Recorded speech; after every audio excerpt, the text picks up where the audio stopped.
Hello बच्चों, welcome to बायोविस्टा। मेरा नाम है आकांक्षा सेंगर और मैं एक बायोलॉजी एजुकेटर हूँ। आज हम अपना नया चैप्टर शुरू करने जा रहे हैं जो कि है एंडोक्राइन सिस्टम। इसमें हमें कंफ्यूजन ये होता है कि हमें याद तो हो जाते हैं कि भाई ग्लैंड्स की ये नाम है, पर कौन सा ग्लैंड कौन सा हार्मोन रिलीज कर रहा है ये हमें याद करने में बहुत ज्यादा प्रॉब्लम होती है। और ज्यादातर बच्चों को ना इस चैप्टर में बहुत ज्यादा प्रॉब्लम होगी क्योंकि रिप्रोडक्टिव सिस्टम ऑलरेडी वो पढ़ चुके होते हैं, तो उनको यही नहीं समझ में आता है कि पर्टिकुलर ये हार्मोन कहाँ से रिलीज हो रहा है, कौन से ग्लैंड से होगा, इस ग्लैंड की लोकेशन क्या है। तो आज हमारा जो फोकस होगा बेटा वो एंडोक्राइन एक्चुअल में क्या है, वहां से लेकर क्या फीडबैक मैकेनिज्म कौन से टाइप का है, क्या ये पॉजिटिव है, क्या ये नेगेटिव फीडबैक मैकेनिज्म है, सारी चीजें हम इन डेप्थ बात करेंगे, वो भी एक वन शॉट में। जो भी आपके एग्जाम में क्वेश्चंस आएंगे वो इसी चैप्टर से आने हैं और इससे बुक से बाहर कुछ नहीं आता है कभी भी। तो आपको ये बहुत ध्यान से समझना है चैप्टर, इसकी एक एक चीज को देखना है बहुत बारीकी से, ताकि हमें ये समझ आ सके कि भाई जब हमारे सामने हमारा क्वेश्चन पेपर होगा तो हमें कॉन्फिडेंस होना चाहिए कि भाई अगर इस चैप्टर से हमारे पास कुछ भी आ रहा है मटेरियल, तो हमारे पास उतनी सफिशिएंट नॉलेज है कि हम उस क्वेश्चन का या उस मटेरियल का आंसर कर सके। तो चलो शुरू करते हैं हम हमारा चैप्टर। पहले हेडिंग मेंशन करते हैं, एंडोक्राइन सिस्टम। अब बेटा बात करने से पहले जरा ये समझ लेते हैं कि ये सिस्टम के बारे में हमने बात करनी शुरू क्यों की है।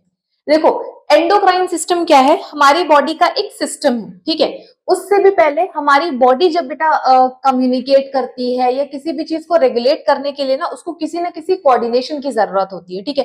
जैसे एक क्लास में बच्चे डांस करते हैं तो हम क्या कहते हैं, कोऑर्डिनेशन की रिक्वायरमेंट है, यानी सब चीजें साथ में तो चले पर एक दूसरे को ना तो इन्फ्लुएंस करेंगी और ना एक दूसरे को डिस्टर्ब करेंगी, ठीक है।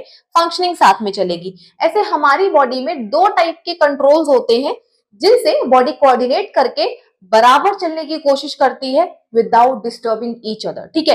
ऐसे हमारे पास कौन कौन से कंट्रोल होते हैं। पहला जो होता है बेटा वो होगा केमिकल कंट्रोल, ठीक है, जिसके बारे में हमें मेनली यहाँ पे बात करनी है, इसीलिए मैंने उसको पहले मेंशन किया। और दूसरा कौन सा होता है बेटा, न्यूरल कंट्रोल, ठीक है। न्यूरल नाम से समझ में आ रहा होगा।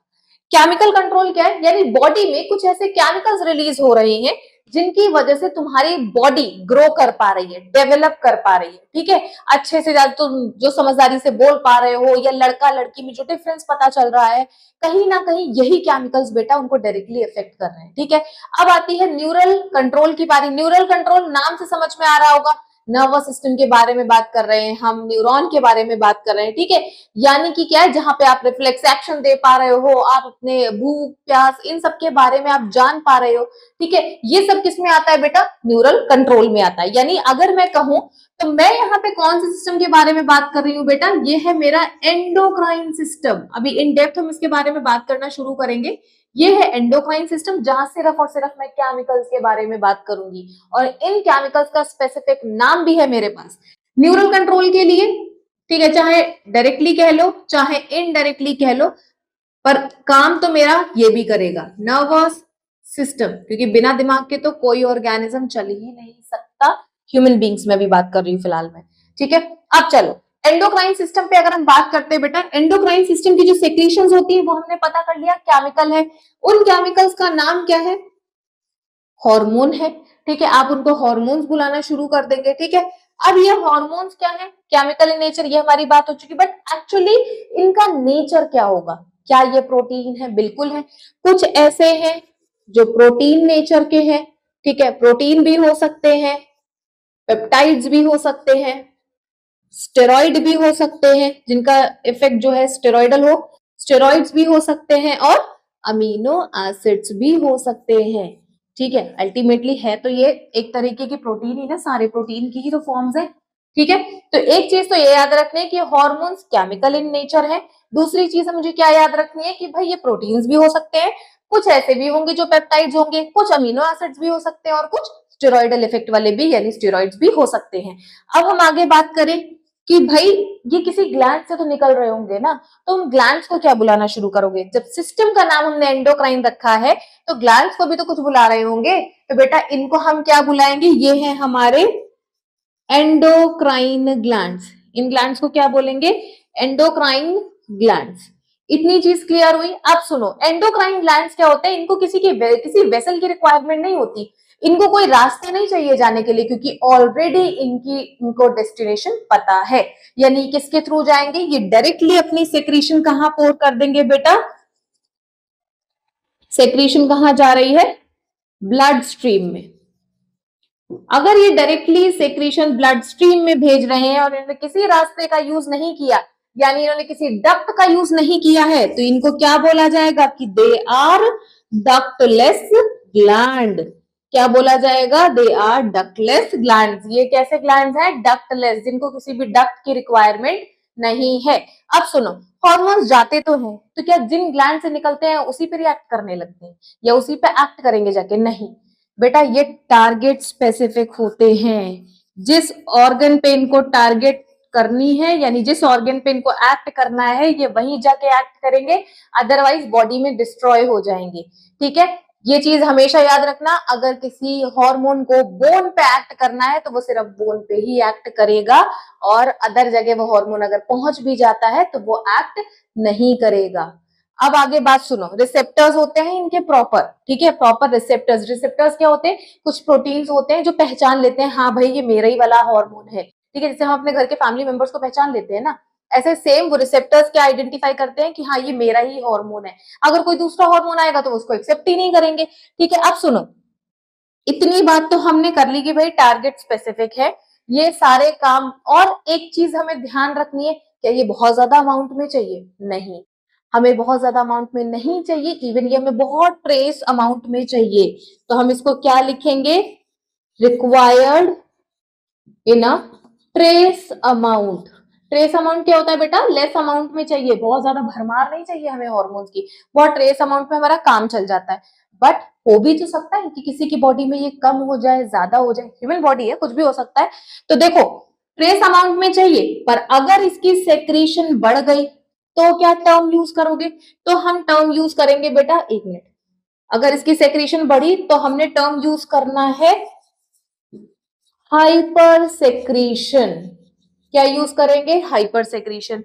और अगर इसकी घट गई अमाउंट, तब आप क्या करोगे, तब इसको बोलना शुरू कर देना हाइपोसेक्रीशन। ये टर्म्स में बेटा इसलिए यूज कर रही हूँ ताकि जब मैं आपको डिसऑर्डर्स पढ़ाऊंगी इनके, तक याद रहना चाहिए कि जब मैं हाइपर वर्ड यूज कर रही हूँ तब अमाउंट बढ़ जाएगा, जब मैं हाइपो यूज कर रही हूँ तब अमाउंट घट जाएगा। ठीक है, यहाँ पे हमने क्या बात कर ली है, एंडोक्राइन का एक ओवरव्यू समझ लिया है, बस एक चीज और बची है। देखो, आगे चल के हम बहुत सारी स्टडीज करते हैं, ठीक है, कोई तैयारी करता है आईएएस, ठीक है, जिसके लिए यूपीएससी का एग्जाम देना होगा आपको, ठीक है, ऐसे जब तैयारी करते हो तो किसी पढ़ाई के लिए कर रहे होगे, ठीक है, किसी भी स्टडी के लिए कर रहे होगे, यहाँ पे किसी ने तो भाई पहले पढ़ा होगा कि डक्टलेस ग्लैंड दिखते कैसे हैं, कौन कौन से हैं, ठीक है, और इनको पता कैसे किया गया कि भाई इनकी सेक्रीशन हॉर्मोन्स ही हैं। बेटा इस पूरी स्टडी के लिए ना आपको बहुत ब्रांच में जाना पड़ता है साइंस की, उस साइंस की ब्रांच को आप क्या बोलोगे बेटा, एंडोक्राइनोलॉजी। और इसमें केवल बेटा एंडोक्राइनोलॉजी में यही नहीं है कि बस हम इनका स्ट्रक्चर देख रहे हैं या इनकी फंक्शनिंग देख रहे हैं, इसमें हम ये भी देखते हैं कि इनसे रिलेटेड कौन सी बीमारी है तो उसका ट्रीटमेंट भी ढूंढेंगे। ठीक है, इसलिए ध्यान रखना ये क्या हो जाएगा, एंडोक्राइनोलॉजी। क्या हो जाएगा, इसकी स्टडी बहुत ज्यादा पूछी जाती है बेटा, तो ध्यान रखना एंडोक्राइनोलॉजी। अब सुनो, हमारी बॉडी दोनों से मिलकर कोऑर्डिनेट कर रही है, एंडोक्राइन से भी मिल रही है और नर्वस सिस्टम से भी कर रही है। तो हमारा क्या हो जाएगा बेटा, जब हम दोनों का कनेक्शन जोड़ते हैं, यानी nervous system plus endocrine system, तो ये क्या बन जाएगा बेटा, न्यूरो एंडोक्राइन सिस्टम। ठीक है, क्योंकि बेटा ये एक दूसरे के साथ तो काम कर ही रहे हैं ना, दोनों कोऑर्डिनेटेड मैनर में है ना, यानी endocrine system and nervous system and endocrine system दोनों ही मिलके जब काम करेंगे तो क्या होगा, न्यूरो एंडोक्राइन सिस्टम। और ये एक्चुअल में क्या है बेटा, यही है कोऑर्डिनेशन। ठीक है, अब देखो दोनों लोग मिलके काम कर रहे हैं, पर ये वही काम करेंगे जो इनको करना है। ऐसा नहीं है कि नर्वस सिस्टम कह दे मैं तेरा काम कर लूं, चल मैं हार्मोन्स निकालता हूँ, और एंडोक्राइन कह दे कि चल ठीक है मैं इंपल्स जनरेट करा रहा हूँ। नहीं, जिसका जो काम है ये वही करेंगे, बट बहुत ही ज्यादा कोऑर्डिनेटेड मैनर में करेंगे। अब हमें बात किसके बारे में करनी है? अब हम बात करेंगे कुछ यहाँ पे डिफरेंसेस के बारे में, जैसे एंडोक्राइन और एक्सोक्राइन क्या है, केमिकल कंट्रोल और न्यूरल कंट्रोल के बीच में क्या क्या डिफरेंसेस है। चलो पहले डिफरेंस के बारे में बात करते हैं। केमिकल कंट्रोल और दूसरा क्या रहेगा? Neural control. अब देखो एक तरफ इमेजिन करो हार्मोन्स के बारे में और एक तरफ इमेजिन करो नर्वस सिस्टम के बारे में, ठीक है। यानी यहाँ पे इसकी सेक्रीशन क्या होगी? बॉडी किससे कम्युनिकेट करेगी? हार्मोन से। यहां से कैसे कंडक्शन होगा? Nerve impulse. ठीक है, अब इनमें से दोनों में फास्ट कंडक्शन किसका होगा? इसका या फिर इसका? तो ऑब्वियसली नर्व इम्पल्स बहुत तेजी से कंडक्शन करता है, तो यहाँ पे क्या हो जाएगा? Slow conduction. ठीक है, और यहाँ पे क्या हो जाएगा? Fast conduction. अब अभी मैंने बात करी थी कि केमिकल की वजह से हमारी बॉडी ग्रो और डेवलप कर पाती है, ठीक है। तो यहां पे क्या हो जाएगा? It affect growth. ये ग्रोथ को अफेक्ट करता है और ये ग्रोथ को अफेक्ट नहीं करेगा। ऐसे ही हमारी बॉडी में जो मेटाबॉलिज्म चलता है, मेटाबॉलिज्म को अगर बोले तो the sum of all chemical reactions, ठीक है। तो जो मेटाबॉलिज्म रेगुलेट करता है वो कभी भी नर्वस सिस्टम से रेगुलेट नहीं होता, वो किससे रेगुलेट होगा? आपके केमिकल कंट्रोल से। It regulates metabolism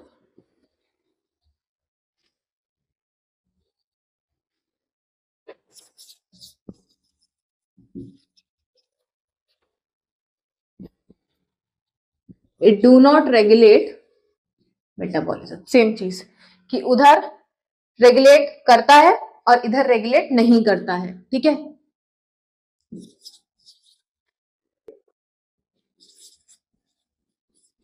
it doesn't affect growth, ठीक है। अब यहां पे आ जाओ आगे। अभी मैंने बताया कि हाइपो और हाइपर सेक्रेशन होती है, यानी हॉर्मोन्स की सेक्रेशन का बढ़ जाना या फिर कम हो जाना। तो ऑब्वियसली आपका अफेक्ट, यानी मान लो मैं एक हार्मोन का एग्जांपल देती हूँ, ग्रोथ हार्मोन है। अगर वो किसी में बढ़ जाएगा तो उसकी हाइट लंबी होती चली जाएगी, और अगर किसी में कम है या निकलना ही बंद हो चुका है तो बेटा वो डॉर्फ रह जाएगा, यानी उसकी हाइट छोटी रह जाएगी। तो वो तो लाइफ टाइम के लिए है ना, ऐसा तो नहीं कि 2 दिन पहले उसकी हाइट तुम्हें छोटी दिख रही थी फिर 2 दिन बाद अचानक से तुम्हें लंबा दिखने लगा, ऐसा कुछ नहीं है। यानी क्या हो जाएगा? इट अफेक्ट्स प्रोलॉन्ग, ठीक है। इसका जो अफेक्ट होता है बेटा वो प्रोलॉन्ग होता है, यानी लाइफ टाइम होता है।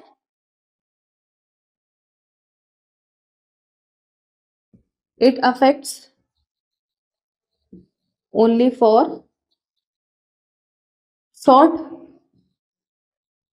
पीरियड ऑफ टाइम, कुछ समय के लिए होता है बेटा बस, ठीक है।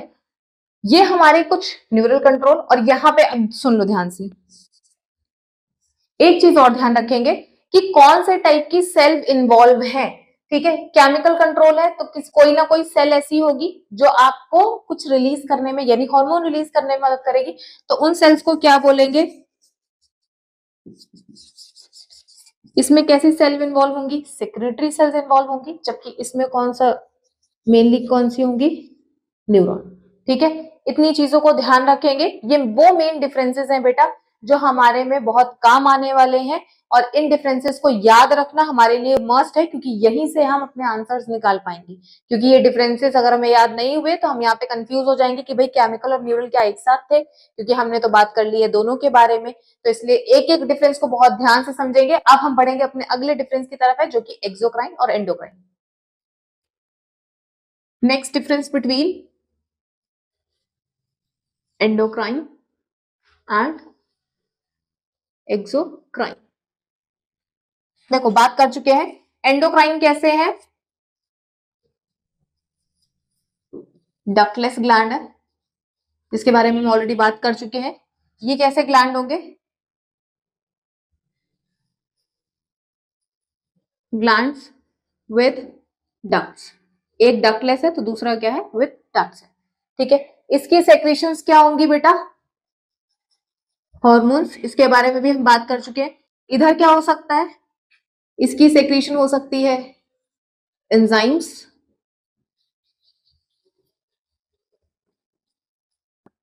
Digestive juices, sweat, mucus etcetera. ठीक है, हार्मोन्स को हटा के जो भी है वो एक्सोक्राइन का पार्ट। नेक्स्ट पे आ जाओ। नेक्स्ट वाला क्या होना चाहिए? एक मिनट जो पूरा लिख दूं मैं। Act on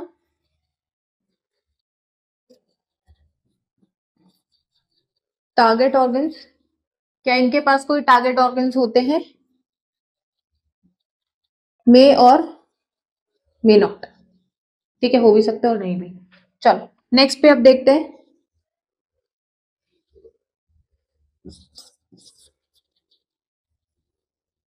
secretions transported through blood. ठीक है, सेक्रेशंस ट्रांसपोर्टेड थ्रू ब्लड, यहां पे ब्लड के थ्रू होगा। ठीक है, और नेक्स्ट पे अगर हम इधर बात करें तो क्या हो जाएगा? Through duct. ठीक है, बार बार सेक्रेशंस नहीं लिखूंगी, ये आप लोग देख लेना। ठीक है, अब देखो इधर ध्यान से, गलत कर दी स्पेलिंग ट्रांसपोर्टेड की, इधर सही है। हाँ, ट्रांसपोर्टेड। ठीक है, अब एग्जांपल्स के बारे में अगर बात करें, भाई एंडोक्राइन ग्लैंड्स के एग्जांपल कौन से होते हैं? एड्रीनल हो गया, थायराइड हो गया, ठीक है, और पिट्यूटरी। ठीक है, बाकी इन डिटेल हम सारे ग्लैंड्स के बारे में भी बात करना शुरू कर देंगे। Pituitary etcetera. इधर क्या हो सकता है? Sweat glands,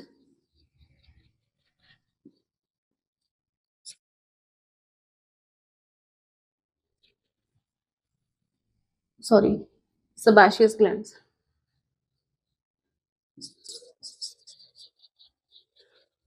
sebaceous glands, digestive glands etcetera. बेटा ये कुछ डिफरेंसेस थे, एक बार डिफरेंसेस को दोबारा देख लेंगे। ठीक है, एंडोक्राइन में डक्टलेस ग्लैंड है, इधर ऑपोजिट कर दो, ग्लैंड्स होंगे बट डक्ट के साथ। ठीक है, इधर क्या है? हार्मोन्स रिलीज हो रहा है, बाकी कुछ भी रिलीज हो रहा हो, बस हार्मोन को हटा के वो सब इसमें लिखना है हमें। ठीक है, then act on target organ. इनके पास टारगेट ऑर्गन है कि भाई हमें यही जाके एक्ट करना है, जबकि इसमें क्या है? हो भी सकता है और नहीं भी। ठीक है, नेक्स्ट पे क्या है? सेक्रीशंस किसके थ्रू जाती है? ब्लड के थ्रू जाती है, क्योंकि इनके पास डक्ट्स है नहीं। जबकि ये क्या है बेटा? डक्ट्स का यूज करेंगे अपने साइट पे पहुंचने के लिए जहां पे इनको एक्ट करना है। नेक्स्ट एग्जांपल्स क्या क्या हो सकते हैं? एड्रीनल ग्लैंड हो गया, थायराइड हो गया, पिट्यूटरी हो गया, और भी ग्लैंड है जिसके बारे में हम इन डिटेल अब बात करना शुरू करेंगे एक एक करके। यहाँ पे स्वेट ग्लैंड्स, यानी जहां जिन ग्लैंड से पसीना निकल रहा हो, जिन ग्लैंड से ऑयल निकल रहा हो, उनको सेबेशियस ग्लैंड्स बोलते हैं। ठीक है, डाइजेस्टिव ग्लैंड, जहां से आपके डाइजेस्टिव जूस निकल रहे हैं, फॉर एग्जांपल जैसे हम लिवर की बात करेंगे ना, बाइल रिलीज कर रहा है, ये सारी चीजों की। चलो अब हम शुरू करते हैं एक एक हार्मोन के बारे में और उनके ग्लैंड्स के बारे में। बेटा अब पहले कुछ भी हम पढ़ने से पहले एक चीज देख लेंगे। हमारे पास दो टाइप के एंडोक्राइन ग्लैंड्स होते हैं, एक जो प्योरली एंडोक्राइन ग्लैंड्स है, ठीक है, और दूसरा कौन सा है? जो पार्शियली है। ठीक है, पार्शियली एंडोक्राइन ग्लैंड्स। देखो अभी हम जिनके बारे में भी पढ़ेंगे ना बेटा, उसका ऐसे ध्यान रखना है कि वो सब एंडोक्राइन है, प्रॉपर एंडोक्राइन है, प्योरली एंडोक्राइन है। पर हमारे पास पार्शियली एंडोक्राइन कौन कौन सा है? पहला कौन सा रहेगा बेटा? पैनक्रियास। ठीक है, पैनक्रियास। ठीक है, इसी का दूसरा नाम एक और भी हो सकता है बेटा, हेटेरोक्राइन ग्लैंड। ठीक है, समझ जाना, हेटेरोक्राइन या पार्शियली एंडोक्राइन इन्हीं को बोलते हैं। ठीक है, हेटेरोक्राइन पैनक्रियास है। दूसरा कौन सा रहेगा? गोनाड्स। गोनाड्स क्या होते हैं? ये रिप्रोडक्टिव ऑर्गन्स होते हैं जो गैमीट्स भी बना रहे हैं। फॉर एग्जांपल टेस्टिस का एग्जांपल ले लो, अभी पढ़ के आ रहे हैं हम रिप्रोडक्टिव सिस्टम। टेस्टिस है वो आपके वो गैमेट्स भी बना रहा है प्लस हार्मोन्स भी बना रहा है, तो हार्मोन वाला पार्ट किसमें चला जाएगा, एंडो में, और वो जो आपके गैमेट्स बन रहे हैं वो किसमें चला जाएगा, एक्सो में। ठीक है, अब देखो एक और मेरे पास है कौन सा, प्लेसेंटा। इसके बारे में भी हम पढ़कर आ रहे हैं, क्यों, प्लेसेंटा हार्मोन्स निकालता है प्रेगनेंसी को मेंटेन करने के लिए, जैसे कि एस्ट्रोजन, प्रोजेस्टेरोन, तो ये तो एक्चुअल में हार्मोन्स ही है ना, तो बेटा इसीलिए, और प्लेसेंटा का न्यूट्रिशन भी काम होता है, ठीक है, और प्रोटेक्टिव शेप बनाना काम होता है, बेबी को सारा बोल सकते हैं मम्मी से सारी चीजें लेता है, मैटरनल ब्लड से लेता है, अपनी चीजें मैटरनल ब्लड में रिलीज भी कर रहा है, ठीक है, तो ये दोनों रोल प्ले कर रहा है, इसीलिए हमने इन तीनों को किसमें डाला है, हेटेरोक्राइन में, यानी पार्शियली एंडोक्राइन में। अब हम पहले ग्लैंड के बारे में बात करना शुरू करेंगे बेटा, कौन सा ग्लैंड होगा हमारा, पिट्यूटरी ग्लैंड। कौन सा ग्लैंड है, किसके बारे में बात कर रहे हैं, पिट्यूटरी ग्लैंड के बारे में। ठीक है, पहला ये कैसा होता है, पी साइज होता है, ठीक है, मटर के दाने जितना होता है। लोकेशन कहां होगी इसकी, बिलो हाइपोथैलेमस, ठीक है, हाइपोथैलेमस के या फिर हाइपोथैलेमस के बेस पे लगा हुआ होगा, ठीक है, हाइपोथैलेमस। चलो अब आगे बात करें कि भाई ये दिखने में कैसा लगता है। ठीक है, अब देखो आगे और पीछे ऐसे याद रखना, मेरा जो ये वाला हिस्सा आएगा ये आएगा एंटीरियर, और जो पीछे वाला हिस्सा आएगा वो कैसा होगा, पोस्टीरियर। ठीक है, तो पिट्यूटरी को भी हमने देखा, आगे से आपने देखा तो उसका क्या नाम रख दिया, इसका कौन सा लोब देखा है, ये आपने देख लिया एंटीरियर लोब। ठीक है, पीछे वाले के लिए क्या रख दोगे, पोस्टीरियर लोब। ठीक है, और ये जो बीच वाला दिख रहा है बेटा, इसको क्या बुलाना शुरू कर दोगे, इंटरमीडिएट लोब। ठीक है, इंटरमीडिएट लोब। अब यहाँ पे हमें ये याद करना है कि भाई कौन सा लोब है जो ज्यादा हार्मोन निकाल रहा है, या कौन सा हार्मोन है जो इंटीरियर से निकल रहा है, कौन सा हार्मोन है जो पोस्टीरियर से निकल रहा है, और कौन सा हार्मोन है जो इंटरमीडिएट लोब से निकल रहा है। चलो पहले हम किससे बात करेंगे, अपने इंटीरियर वाले से। बेटा इंटीरियर सबसे पहले क्या निकालता है, जीएच। जीएच का फुल फॉर्म याद रखना, ग्रोथ हार्मोन। सबसे पहले क्या निकाल रहा है, ग्रोथ हार्मोन निकाल रहा है। ठीक है, सबसे पहले क्या निकालेगा, ग्रोथ हार्मोन, यानी ये ग्रोथ स्टिमुलेट कराएगा, आपकी लेंथ बढ़वाएगा। ठीक है, बॉडी की जो ये हाइट है। ठीक, नेक्स्ट कौन सा निकालेगा, ACTH। इससे पहले एक चीज ध्यान से सुन लो, एक होता है ट्रॉपिक हार्मोन। ट्रॉपिक हार्मोन क्या होता है, पिट्यूटरी को याद रखना, मैंने बताना भूल गई थी, अभी बता दे रही हूँ। पिट्यूटरी को मैंने मास्टर ग्लैंड बोला है। ठीक है, इसको मैंने मास्टर ग्लैंड क्यों बोला, क्योंकि ये ऐसे ही सेक्रेशंस करता है जो अदर एंडोक्राइन ग्लैंड्स को जाके स्टिमुलेट करती है, जगाती है कि भाई तो अपनी सेक्रेशन शुरू कर दे। ठीक है, तो जो भी ऐसा इंसान होगा जो लीडर जैसा दिखेगा तो उसको मास्टर ही तो बोल देंगे हम। अब मैं पढ़ा रही हूँ, पुराने टाइम पे टीचर्स को भी तो हम मास्टर ही बोलते थे, क्यों, क्योंकि वो हमें कुछ सिखा रहे हैं, हमें आगे का पाथ दिखा रहे हैं, हमें प्रोवोक कर रहे हैं अपने गोल की तरफ, एम की तरफ। ठीक है, ऐसे इसमें होगा कि भाई जिससे जितने भी हार्मोन निकल रहे हैं वो जाके किसी ना किसी ग्लैंड को, एंडोक्राइन ग्लैंड को स्टिमुलेट करेंगे कि भाई अपनी सेक्रेशन दिखाना शुरू करो और या निकालना शुरू करो। ठीक है, ऐसे हार्मोन्स को हम क्या बोलेंगे, ट्रॉपिक हार्मोन्स। क्या बोलना शुरू करेंगे, ट्रॉपिक हार्मोन्स। ट्रॉपिक हार्मोन्स क्या होते हैं, जो अदर एंडोक्राइन ग्लैंड्स की सेक्रेशंस को रेगुलेट कर रहे हो। ठीक है, एक हो गया ग्रोथ हार्मोन, जिसके बारे में मैंने अभी बात कर ली। ACTH का फुल फॉर्म क्या होगा, एड्रीनो कॉर्टिकोट्रॉपिक हार्मोन, यानी किसको जाके स्टिमुलेट करेगा कि भाई तुम अपने सेक्रेशन निकालो, एड्रीनल ग्लैंड की सेक्रीशन को स्टिमुलेट करेगा, ACTH। उसके बाद अगर हम नेक्स्ट वाले पे बात करें, और कौन सी निकलेगी, ठीक है, एक तुम लिख लो LTH, ये इसी को क्या बोलते हैं, प्रोलैक्टिन। क्या बोलना शुरू कर देते हैं, LTH भी बोल सकते हो या फिर क्या बोल सकते हो, प्रोलैक्टिन। अब एक चीज ध्यान से सुन लो, पहले ये दोनों लोब्स सेपरेट हैं। ठीक है, ये दोनों लोब्स को मैं यहीं से सेपरेट कर दे रही हूं ताकि तुम्हें याद बना रहे। ठीक है, कहीं ऐसा समझ लो कि ये दोनों लोब एक जैसे हैं। ठीक है, एंटीरियर को यहीं से मैंने डिवाइड किया हुआ है, ये एंटीरियर या रहा, ये बीच वाला क्या रहेगा, इंटरमीडिएट, और लास्ट वाला क्या रहेगा, पोस्टीरियर। ठीक है, अब इधर ध्यान से सुनोगे आप, पोस्टीरियर में अभी हम बाद में बात करेंगे, क्योंकि अभी हमने इसके हॉर्मोन्स कंप्लीट नहीं किए हैं। ठीक है, थोड़ा सा अच्छा बना दे, रुक जाओ।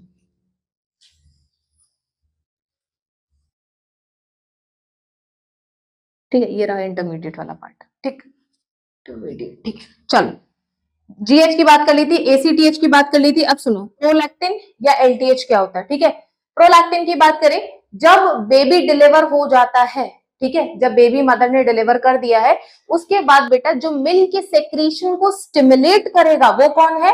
प्रोलैक्टिन। कौन करेगा? प्रोलैक्टिन। और एलटीएच फिर मैंने इसका नाम क्यों रखा है बेटा? क्योंकि इसका फुल फॉर्म क्या होता है? ल्यूटियोट्रोपिक हार्मोन। यानी ये क्या करता है, अगर हम अभी मेंस्ट्रुअल साइकिल पढ़ के आ रहे हैं तो आपको याद होगा कि भाई जब हमने वो निकाला था, ओवम निकल गया था हमारा, यानी ओव्यूलेशन, तो उसके बाद उसका एक छिक्कल बच गया था, रापा टाइप का बच गया था, जिसको हमने क्या बोला था? Corpus luteum. बेटा ये एलटीएच उसी को मेंटेन कराने का काम करता है, कॉर्पस ल्यूटियम। ये काम कर रहा है, बट बेसिकली ये वो हार्मोन नहीं है जो कॉर्पस ल्यूटियम को मेंटेन कर रहा है, उसके लिए हमारे पास अलग हार्मोन है, बट ये सपोर्टिव रोल प्ले करता है। ठीक है, अब आ जाओ, अब जब हमने बात कर ही ली थी तो यहां पे लिख लो एलएच। ठीक है, ल्यूटियोट्रोपिक हार्मोन भी यही निकाल रहा है। उसके बाद आ जाओ एफएसएच पे। एफएसएच पे, अब ये एफएसएच क्या है? याद करो, ये भी हम पढ़ चुके हैं, फॉलिकल स्टिमुलेटिंग हार्मोन। यानी इसका काम क्या था? फॉलिकल्स को डेवलप कराना। फॉलिकल्स का नाम हमने कहां पे सुना था? फॉलिकल्स का नाम हमने सुना था जब हम फीमेल्स के बारे में, ओवम या oocyte के बारे में पढ़ रहे थे, उनके फीमेल रिप्रोडक्टिव सिस्टम में। तब हमने पढ़ा था कि भाई जो ओवम है वो कैसे डेवलप होता है? थ्रू द फॉलिकल्स, और इन फॉलिकल्स को डेवलप कौन सा हार्मोन करा रहा था? एफएसएच। अब आ जाओ नेक्स्ट वाले पे, अब क्या बचा? टीएसएच। टीएसएच, टीएसएच, टी से समझ में आ रहा होगा, थायराइड। थायराइड स्टिमुलेटिंग हार्मोन, ये जाके थायराइड को भी स्टिमुलेट करता है कि भाई अपनी सेक्रीशंस निकालना शुरू करो, अब मेटाबॉलिज्म को मेंटेन करने की रिक्वायरमेंट है। ठीक है, तो आप हमने अभी तक कौन कौन से कर लिए हैं? टीएसएच कर लिया, जीएच कर लिया, एसीटीएच कर लिया, प्रोलैक्टिन या एलटीएच कर लिया है। एंटीरियर में और क्या था? एलएच था, एफएसएच था, अब क्या आ जाएगा? आईसीएसएच। आईसीएसएच कौन सा है? Interstitial cell stimulating hormone. ये हमने कहां पे पढ़ा था? स्पर्मेटोजेनेसिस में।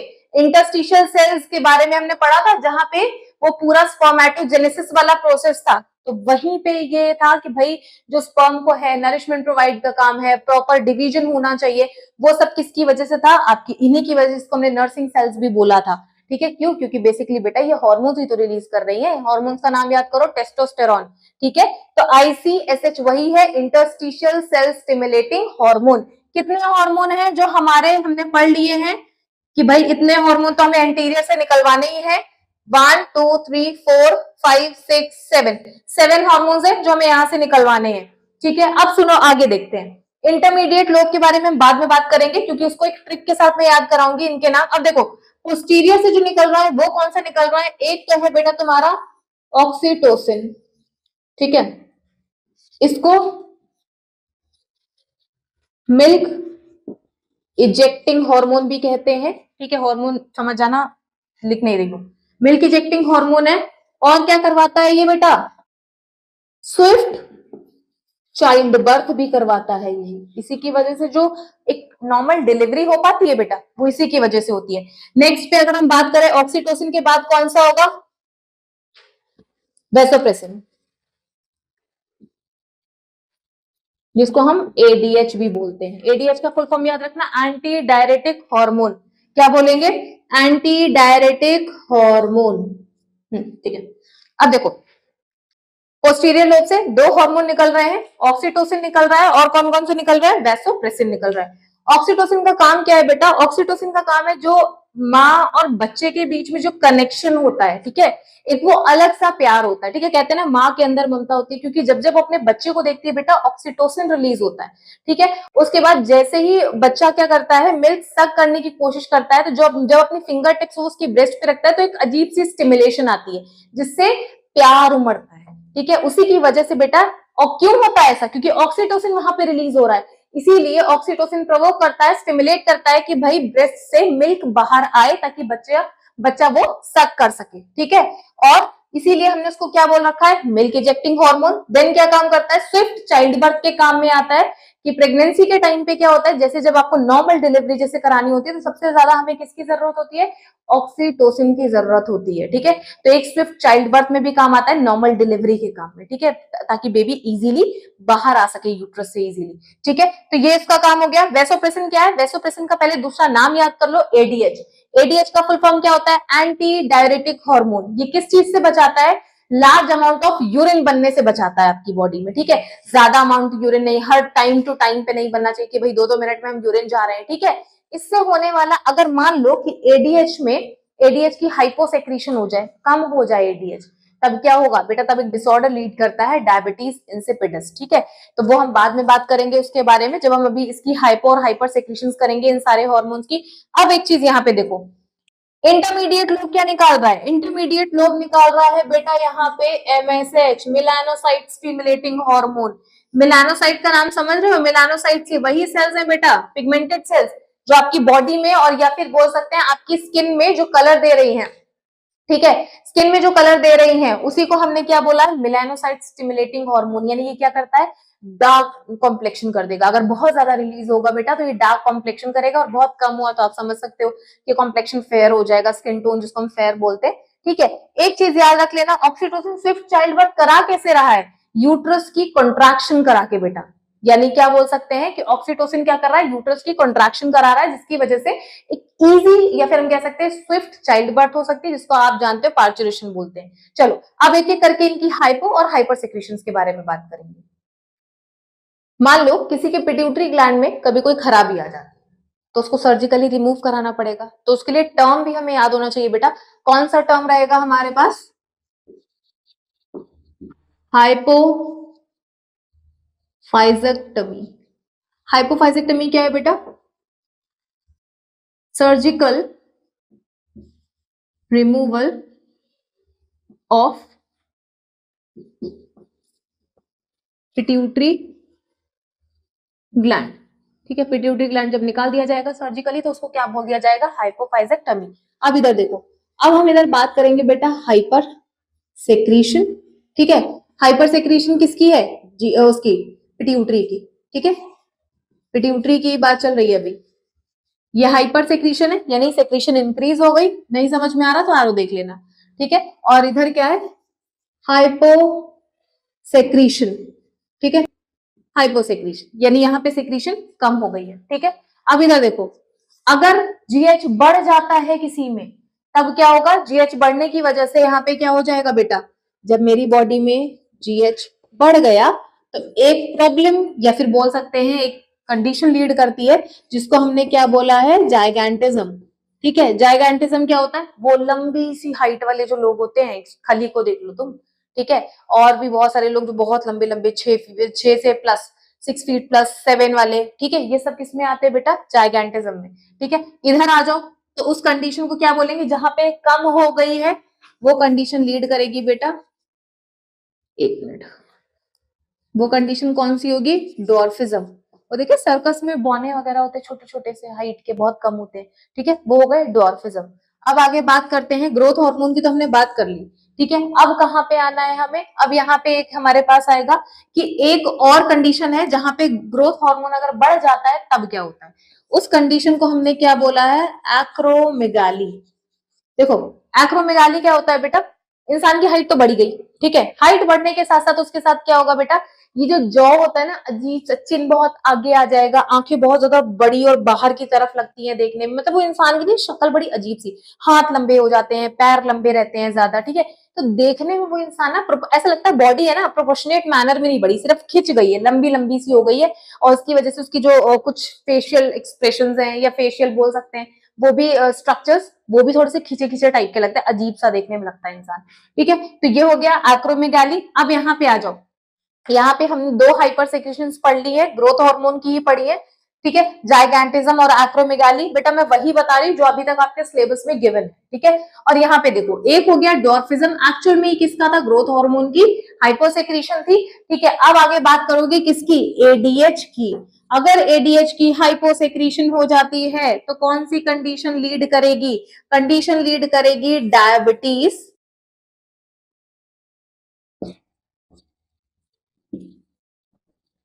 डायबिटीज इंसिपिडस कौन सी कंडीशन लीड करेगी? Diabetes insipidus. बेटा इससे किसी भी तरह से शुगर का कोई लेना देना नहीं है, कि इंसान कितना भी मीठा खाए इसको कोई प्रॉब्लम नहीं है, ठीक है। तो डायबिटीज को प्लीज इसके साथ वो वाले डायबिटीज के साथ मत समझ लेना कि इसका भी नाम डायबिटीज है उसका भी है तो हम शुगर से लीड करेंगे। वो डायबिटीज अलग होती है, इवन वो अलग ऑर्गन से होती है, अलग ऑर्गन की मैल फंक्शनिंग से होती है, जबकि यहाँ पे क्या है, यहाँ पे भी हम अलग ग्लैंड की बात कर रहे हैं, ठीक है। डायबिटीज इंसिपिडस होगी जब एडीएच का सेक्रेशन कैसा हो जाएगा? कम हो जाएगा। इसमें क्या होगा? अब अगर क्या होगा कि मैंने क्या बताया था, किसी की बॉडी में अगर एडीएच बहुत सही अमाउंट में नॉर्मल निकल रहा है तो उसमें लार्ज अमाउंट ऑफ यूरिन नहीं बनेगा, वो इंसान नॉर्मल लाइफ लीड करेगा जैसे हम रह रहे हैं कि भाई एक मॉडरेट अमाउंट ऑफ यूरिन बन रहा है और हम पानी भी एक मॉडरेट अमाउंट में पी रहे हैं, पर इसमें क्या हो जाएगा, ज्यादा प्यास भी लगेगी और ज्यादा यूरिन भी जाना पड़ेगा, ठीक है। अब कुछ ऐसी चीजें भी होती है जिनके कंजप्शन से क्या होता है, लार्ज अमाउंट ऑफ यूरिन बनना शुरू हो जाता है हमारी बॉडी में। ऐसे अमाउंट, ऐसे उनको हम क्या बोलेंगे सब्सटेंसेस को बेटा? एक मिनट, डायरेटिक्स। क्या बोलना शुरू करेंगे? डायरेटिक्स। डायरेटिक्स के एग्जाम्पल कौन से होंगे? T, coffee. बेटा ये वो चीजें हैं डायरेटिक्स, अगर आप ये पीना शुरू कर देते हैं तब क्या होता है, लार्ज अमाउंट ऑफ यूरिन बनना शुरू होता है, ठीक है। क्या होगा? लार्ज अमाउंट ऑफ यूरिन बनना शुरू हो जाता है। या फिर डायबिटीज इंसिपिडस, हमें पता है कि क्या है। अब ये मत सोचना कि टी कॉफी अगर एक दिन पी लोगे तो डायबिटीज इंसिपिडस है, नहीं बेटा, ये हार्मोन की सेक्रेशन पे जब इफेक्ट आएगा तब, ठीक है। डायरेटिक्स क्या है? एक टेम्परेरी है कि अगर आपने ये पी लिया है तो आप यूरिन जाएंगे ही जाएंगे, और यूरिन कैसा बनेगा? लार्ज अमाउंट में यूरिन बनना शुरू होगा और आपको प्यास भी उतनी ही ज्यादा लगनी शुरू हो जाती है, ठीक है। तो यहाँ पे हमने क्या कर लिए हैं, अपने डिसऑर्डर्स को कर लिया है खत्म जो हमारे पिट्यूटरी से रिलेटेड थे। अब हम बात करेंगे हमारे नेक्स्ट ग्लैंड के बारे में जो कि है थायराइड। अब हम नेक्स्ट ग्लैंड के बारे में बात करेंगे बेटा, जो है थायराइड ग्लैंड। थायराइड ग्लैंड, इसको और क्या बोल सकते हैं बेटा? यह है मेरा लार्जेस्ट एंडोक्राइन ग्लैंड। क्या है बेटा? ये मेरा लार्जेस्ट एंडोक्राइन ग्लैंड बोलूंगी मैं इसको, ठीक है। अब इधर ध्यान से देखो, लार्जेस्ट एंडोक्राइन ग्लैंड के साथ साथ इसकी लोकेशन क्या है? लोकेशन मिलेगी बिलो द लैरिंग्स। लैरिंग्स यानी कि तुम्हारा भाई वॉइस बॉक्स, ठीक है। अब इधर देखो,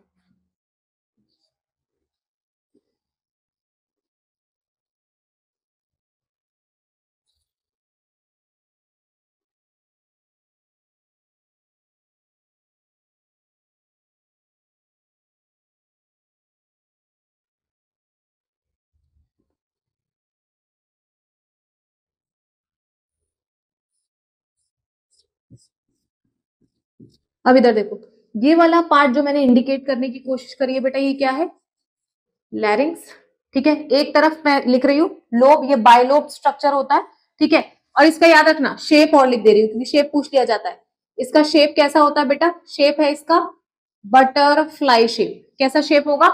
बटरफ्लाई शेप होगा। उसके बाद बायलोब स्ट्रक्चर है, यानी इसके दो लोब है। देखने में समझ में आ रहा है, यह है लोब नंबर 1 और यह है लोब नंबर 2, ठीक है। बायलोब स्ट्रक्चर है, यानी मैं क्या लिखूंगी? Thyroid lobe, thyroid lobe. और ये क्या इंडिकेट करने की कोशिश की है बेटा मैंने? ये है मेरा ट्रैकिया, एयर एक्सचेंजमेंट जहां होता है, ठीक है, ट्रैकिया। अब इधर ध्यान से देखो, ट्रैकिया के साथ साथ अब एक लेबलिंग मेरी और बची है, वो देखना। एस्थमस क्या होता है? एस्थमस बेटा एक बोल सकते हैं पॉइंट होता है जहां पे कोई दो चीजें मीट कर रही है। जैसे कि मान लो मेरा एक ये हाथ है, एक ये हाथ है, कनेक्टेड किससे? एक इस सेंट्रल पार्ट से ना, तो ये वाले पार्ट को इमेजिन कर लो हाइपोथेटिकली कि ये इस्थमस है। ऐसे ही देखो, यहाँ एक लोब है, लोब नंबर 1, और ये लोब नंबर 2, दो लोब है। दो लोब एक कॉमन पॉइंट पे मीट कर रहे हैं, कनेक्टेड है, इसीलिए मैंने इसको क्या बोलना शुरू कर दिया है बेटा? इसको मैंने बोला है इस्थमस, ठीक है। तो इतनी चीज याद रखेंगे कि मैंने क्या बताने की कोशिश की है यहाँ पे। एक, शेप क्या है? बटरफ्लाई, लार्जेस्ट एंडोक्राइन ग्लैंड है, प्लस लोकेशन क्या है? Below the larynx. लैरिंग्स ये रहा, इसके नीचे मैंने थायराइड ग्लैंड बना दिया, उसके बाद ट्रैकिया है। अब मुझे क्या बताना है कि भाई थायराइड की सेक्रीशन क्या है? थायराइड की सेक्रीशन, थायराइड की सेक्रीशन कौन सी है? एक तो है थायरोक्सिन, दूसरी कौन सी है? कैल्सिटोनिन। कैल्सिटोनिन बेटा सिर्फ नाम दिया है, तो इसलिए बस ये याद कर लेना कि हमारे सिलेबस में कैल्सिटोनिन के बारे में और कुछ नहीं दिया है, सिर्फ ये याद करना है कि थायराइड ही है जो कैल्सिटोनिन को रिलीज कर रहा है। और एक स्टिमुलेशन के बारे में पढ़ेंगे, यानी एक सेक्रीशन के बारे में पढ़ेंगे जो कि है थायरॉक्सिन। थायरॉक्सिन किस पे काम कर रहा है बेटा? थायरॉक्सिन काम कर रहा है आपके बीएमआर पे। बीएमआर का फुल फॉर्म क्या है? Basal metabolic rate. ठीक है, जब आप खा रहे हो, पी रहे हो, सो रहे हो, कुछ भी कर रहे हो, ठीक है, उस टाइम पे मेटाबॉलिज्म रुकता नहीं है। मेटाबॉलिज्म क्या है? The sum of all chemical reactions happening in the living body. किसी की भी लिविंग बॉडी में अगर केमिकल रिएक्शंस चल रही हैं तो आप उसको क्या बोल दोगे? आप बोल दोगे कि भाई उसके अंदर उसका क्या चल रहा है? BMR, basal metabolic rate. उसके बाद और ये क्या कंट्रोल करता है बेटा? ये कर रहा है कैलोरीजेनिक इफेक्ट। क्या कंट्रोल कर रहा है? कैलोरीजेनिक इफेक्ट। ठीक है, याद रखना, कैलोरीजेनिक इफेक्ट। कैलोरीजेनिक इफेक्ट, कैलोरीजेनिक इफेक्ट क्या है? मान लो सो रहे हो, क्या आपकी एनर्जी यूज नहीं हो रही है, ठीक है, उस टाइम पे भी आप अपनी एनर्जी यूज कर रहे हो। आप हंस रहे हो, कोई भी एक्टिविटी कर रहे हो बेटा, आपकी, हम बोलते हैं ना, कैलोरीज बर्न करना।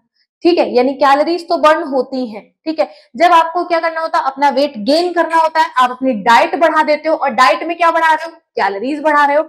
जब आपको अपना वेट लॉस करना है, आप क्या करते हो? लो कैलोरी डाइट लेने लगते हो, यानी जिसमें की कैलोरीज कम हो। अल्टीमेटली कहां पे इंडिकेशन करने की कोशिश कर रही हूँ बेटा मैं?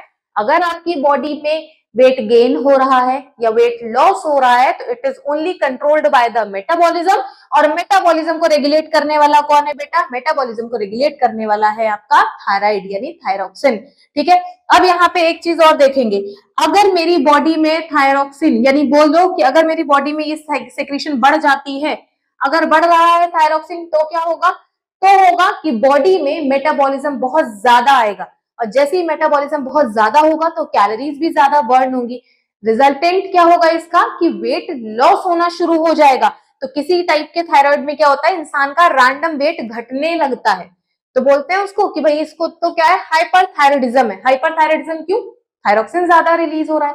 ठीक है, उसके बाद ऐसे ही किसी में थायरॉक्सिन कम हो गया, वो इंसान ओबेसिटी को लीड कर जाता है, बहुत रैंडमली वेट गेन करने लगता है। तो आपने उसको क्या बोल दिया? आपने बोल दिया कि भैया उसको कैसा हो गया? हाइपोथायराइडिज्म होने लगेगा। ठीक है, उसके बाद और ये क्या करता है? ये फॉर्मेशन करने में मदद करता है कार्टिलेज टू बोन्स में। ठीक है, क्या करेगा? कार्टिलेज को बोन बनाने में भी मदद करता है आपका थायराइड ग्लैंड। ठीक है, यहाँ पे जितनी भी थायराइड से इंपॉर्टेंट रिलेटेड बातें थी वो अब हमने कर ली है। अब हमें इनके डिसऑर्डर्स के बारे में बात करेंगे। चलो अब डिसऑर्डर्स करेंगे किसके? थायराइड ग्लैंड के। यहां पे लिख लेंगे हम एज यूजुअल पहले की तरह हाइपो सेक्रीशन, और इधर क्या करेंगे? Hyper secretion. Hyper secretion. अब इधर देखो, हाइपोसेक्रेशन में पहला क्या होता है? पहली बात तो ये बच्चों में होता है। ठीक है, यानी चाइल्डहुड में होने वाली डिजीज कौन सी होगी? क्रेटिनिज्म। देखो क्रेटिनिज्म को याद करना बहुत इजी है। पहली बात तो जिनको हम बोलते हैं ना मोटी बुद्धि, मंद बुद्धि, ठीक है, ये कहीं ना कहीं उन्हीं बच्चों में होगा जिनमें थायरॉक्सिन कम रिलीज हुआ है। इसका वैसे रिलेशन एक मदर से आता है। मान लो जब मदर के यूट्रस में बेबी था, ठीक है, तो कहीं ना कहीं मदर की जो थायरॉक्सिन की जो अमाउंट है बेटा वो कम रही होगी, जिसलिए बच्चे के पास भी वो थायरॉक्सिन कम पहुंच पाया। ठीक है, और ये हाइपोसेक्रेशन एज यूजुअल कंटिन्यूस रही, तो इसी की वजह से क्या होता है? क्रेटिनिज्म, यानी क्या हो जाएगा? Mental retarded growth. ना वो फिजिकली बढ़ पाएगा, और मेंटल रिटार्डेड ग्रोथ यानी कि वो जो मंद बुद्धि वाला बच्चा है, ठीक है, उसको जल्दी से बातें समझ में नहीं आएंगी, यानी कि क्या बोल सकते हैं? उसका मेंटल डेवलपमेंट नहीं होगा। ठीक है, इसीलिए बोलते हैं रिटार्डेड मेंटल ग्रोथ, यानी उसकी मेंटल ग्रोथ क्या है बेटा? वो स्टॉप हो जाती है। ठीक है, तो इसीलिए बच्चों में ज्यादातर मिलता है। चाइल्डहुड में आपको अगर हाइपोसेक्रेशन लीड करती है थायरॉक्सिन की तो वो क्रेटिनिज्म पे जाएगी। अगर किसी अडल्ट को होता है तो अडल्ट को देखो दो तरह की चीजें होती हैं। एक तो होता है सिंपल ग्वेटर, लिख लो, सिंपल ग्वेटर हो गया एक, और दूसरा कौन सा है जिसको मैं बोल सकती हूँ गर्ल्स डिजीज, और इसका दूसरा नाम क्या होगा? मिक्सिडीमा। ठीक है, एडीमा याद रखना क्या होता है? Accumulation of fluid. ठीक है, बस इतना याद रखना, क्योंकि जब स्वेलिंग को याद करोगे तो ऐसे याद हो जाएगा। ठीक है, क्रेटिनिज्म हम पढ़ चुके हैं। अडल्ट में सिंपल ग्वेटर होता है। सिंपल ग्वेटर किस वजह से होता है बेटा? सिंपल ग्वेटर इस वजह से होगा कि जो आपको थायरोक्सिन प्रोडक्शन करना है ना, वो सिर्फ एक चीज की वजह से हो सकता है, और वो है आयोडीन। ठीक है, यानी आपको सफिशिएंट मैनर में आयोडीन लेना पड़ेगा। याद करो, नमक का ऐड आता था, आयोडाइज सॉल्ट, टाटा का और भी काफी सारी कंपनीज हैं। ठीक है, इसका मतलब क्या है कि बेटा आपको कहीं ना कहीं आयोडीन की रिक्वायरमेंट है, तभी आप थायरोक्सिन का लेवल मेंटेन कर पाओगे। अगर आप आयोडीन एक अच्छे अमाउंट में नहीं ले रहे हो, रिक्वायर्ड अमाउंट में नहीं ले रहे हो, तो कहीं ना कहीं आपको क्या चांसेस है? सिंपल ग्वेटर होने के चांसेस है। पहाड़ों पे जो लोग रहते हैं बेटा, उनका बड़ा मुश्किल होता है आयोडाइज सॉल्ट लेना, क्योंकि वो या तो सेंधा नमक का ज्यादा यूज करते हैं या फिर काले नमक का। ठीक है, अब क्या हुआ कि उनको आयोडाइज सॉल्ट मिलता नहीं है, और अगर मिलता भी है तो बेटा ट्रांसपोर्टेशन में बहुत एक्सपेंसिव हो जाता है। वो जाते हैं, ट्रांसपोर्टेशन का रेट लगा रहा है और दुनिया भर की चीजें लग रही है। ठीक है, तो अब उनके लिए क्या सोल्यूशन निकाला गवर्नमेंट ने कि भैया इनको आयोडाइज यानी आयोडीन के आयोडीन के सप्लीमेंट्स प्रोवाइड कराए जाए थ्रू द इंजेक्शन और थ्रू द टेबलेट, जो भी हो। ठीक है, इंजेक्शन वैसे ज्यादातर यूज कराते हैं ताकि वो जल्दी से फुलफिल कर सके रिक्वायरमेंट। ठीक है, तो आयोडीन आपका खाना इसीलिए जरूरी है बेटा, ताकि आपको सिंपल ग्वेटर लीड ना करे। ठीक है, और अडल्ट में होता है। ठीक है, अब यहाँ गर्ल्स डिजीज या मेक्सिडेमा के बारे में क्या बात करनी है कि यहाँ पे ना फेस में और हाथ या पैरों में ना बेटा स्वेलिंग आना शुरू हो जाती है। स्वेलिंग कब आती है? जब क्या होगा? हाइपोसेक्रीशन होगी। किसकी हाइपोसेक्रीशन होगी? थायरोक्सिन की हाइपोसेक्रीशन होगी। प्लस अगर तुम्हें याद ना रहे तो एडिमा याद कर लेना। एडिमा क्या होता है? Accumulation of fluid. ठीक है, सबक्यूटेनियस टिश्यू में क्या होता है बेटा? एक्यूमुलेशन होने लगता है, यानी फ्लूइड इकट्ठा होने लगता है, जिसकी वजह से ना ये आईज पफी हो जाती है। ठीक है, फेस पफी सा होने लगता है, हाथ पैरों में बहुत सूजन आने लगती है। ये भी अडल्ट में ही लीड करता है, जिसको हमने गर्ल्स डिजीज बोला है या मेक्सिडेमा। दोनों एक ही डिजीज का नाम है, यहाँ कंफ्यूज होने की किसी को जरूरत नहीं है। ठीक है, अब यहाँ पे देख लो, यहाँ पे मैंने एक दो देखा जाए तो यहाँ पे मैंने दोनों हाइपोसेक्रीशन देख ली जो अडल्ट में हो रही थी, एक हाइपोसेक्रीशन देखी जो किसमें हो रही थी? चाइल्डहुड में, यानी बच्चों में हो रही थी। अब देखो, एक हाइपर सेक्रीशन हमारे पास आती है, उसको हम क्या बोलते हैं? ग्रेव्स डिजीज बोल लो, या उसी का दूसरा नाम कौन सा होगा बेटा?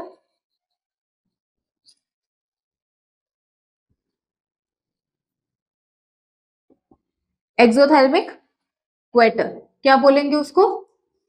एक्सोथैल्मिक ग्वेटर। ठीक है, इसमें क्या होगा बेटा? इसमें इंसान जो होता है ना, बस इतना समझना कि हाइपोसेक्रीशन हो रही है, सेक्रीशन थायरोक्सिन की बढ़ रही है। जब थायरोक्सिन बढ़ रहा है तो मेटाबॉलिज्म भी बढ़ेगा। अगर मेटाबॉलिज्म बढ़ेगा तो हार्ट रेट भी बढ़ेगा, हार्ट रेट बढ़ेगा तो हार्ट बीट भी बढ़ेगी। सारी चीजें बढ़ना शुरू हो जाएंगी, और क्या होगा बेटा? अल्टीमेटली ये वीकनेस को लीड करेगा, शॉर्टनेस ऑफ ब्रीथ को लीड करेगा। ठीक है, और आंखें जो है ना बल्जिंग आउट हो जाती है बाहर की ओर, ऐसा लगता है आंखें ना बाहर निकल आएंगी।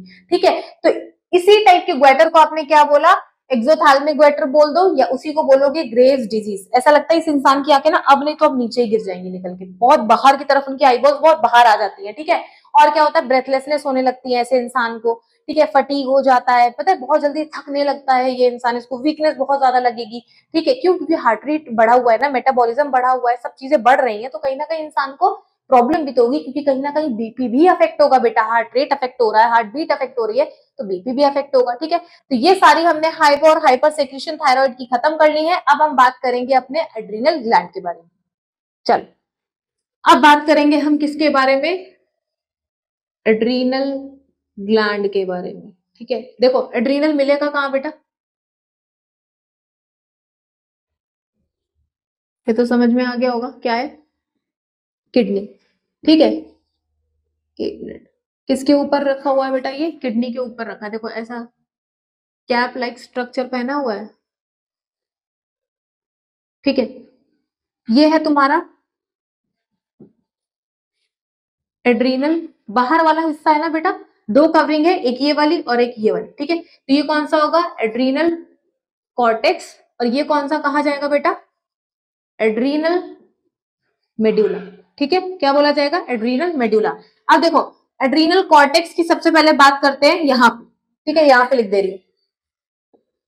अगर मैं बात करूं एड्रीनल कॉर्टेक्स की, तो एड्रीनल कॉर्टेक्स में सबसे पहले जो ग्रुप ऑफ हार्मोन है उसका नाम क्या रहेगा? मिनरलो कॉर्टिकॉइड्स। ठीक है, मिनरलो कॉर्टिकॉइड्स। अब किडनी मिटा दे रही हूँ, समझ गए हो।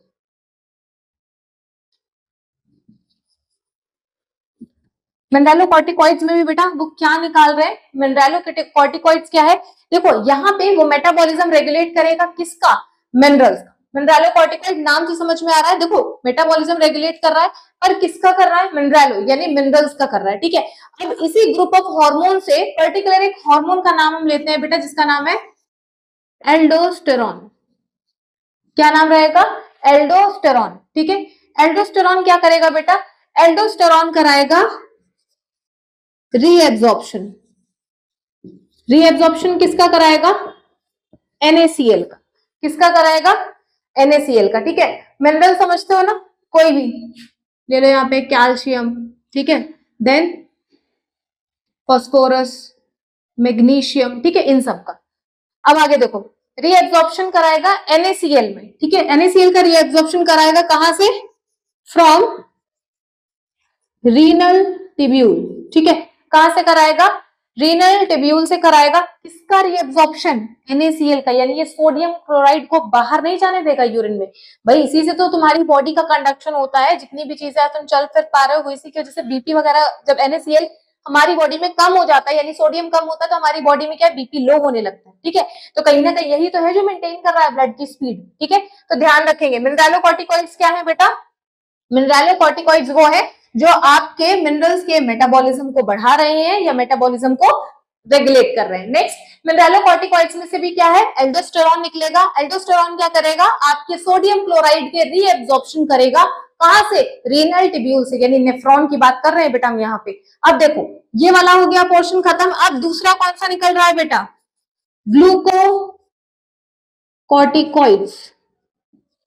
ठीक है। ग्लूकोकॉर्टिकॉइड्स ये क्या करेगा, ये करेगा फैट, कार्ब्स एंड प्रोटीन के मेटाबॉलिज्म को रेगुलेट, ठीक है।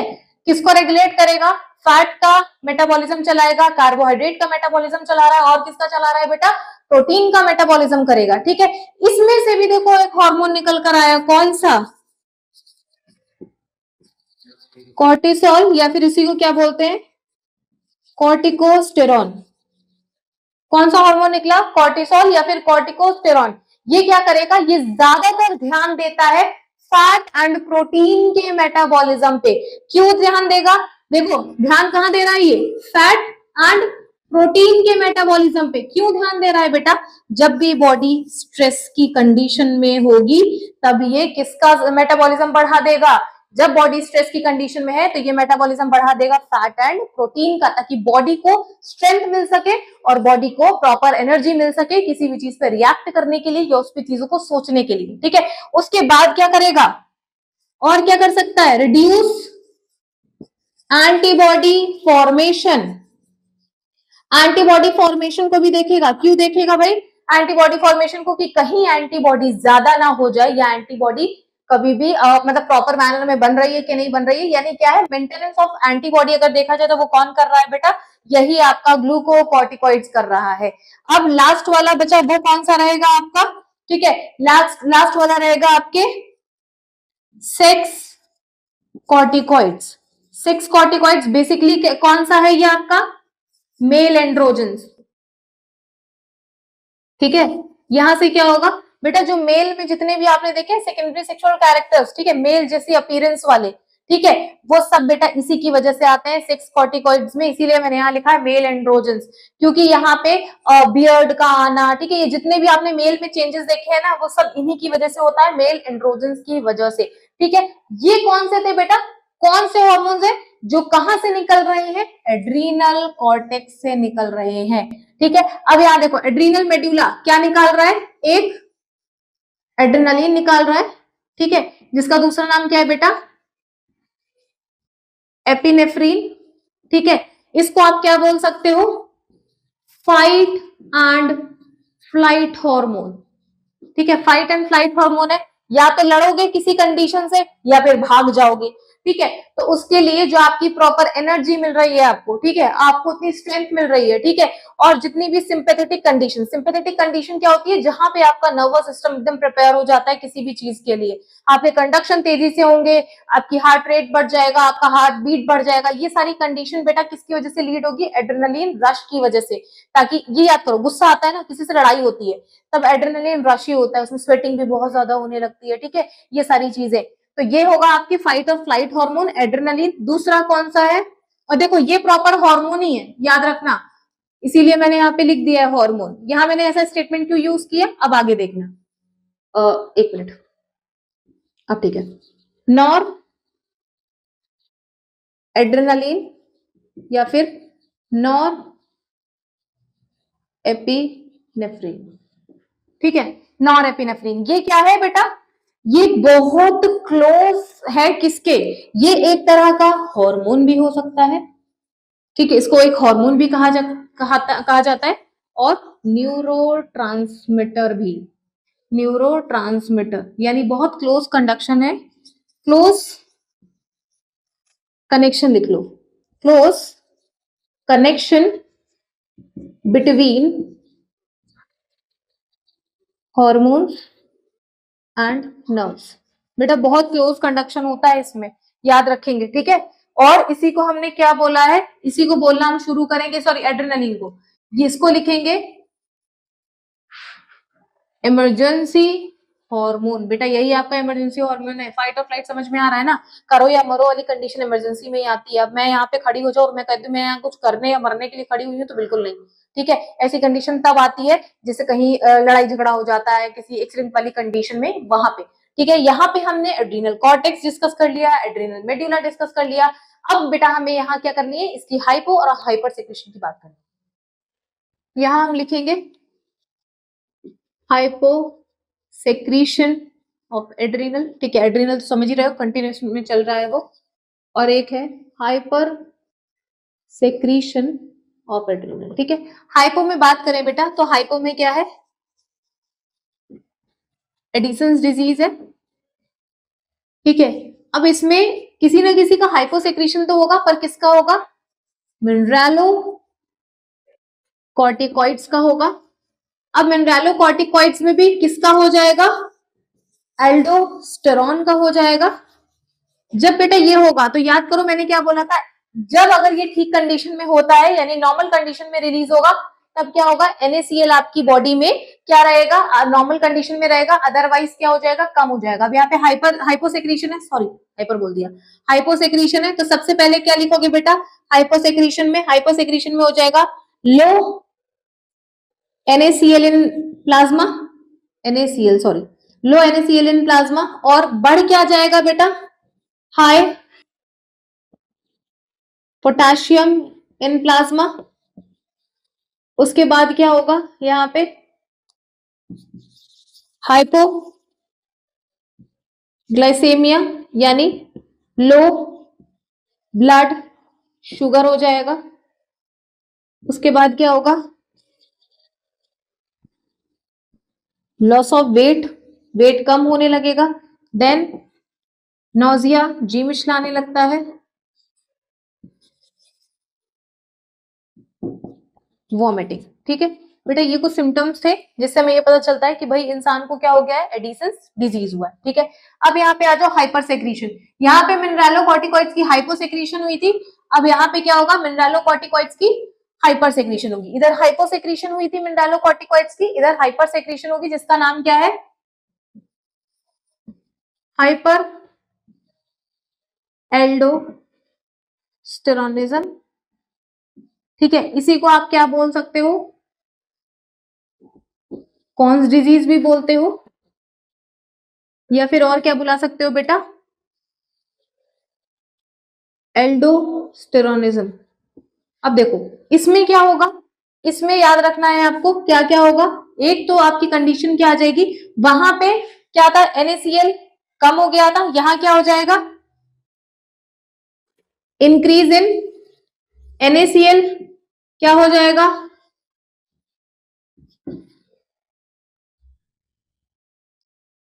लो पोटेशियम उसके बाद क्या कंडीशन लीड करेगी, लो पोटेशियम, देन उसके बाद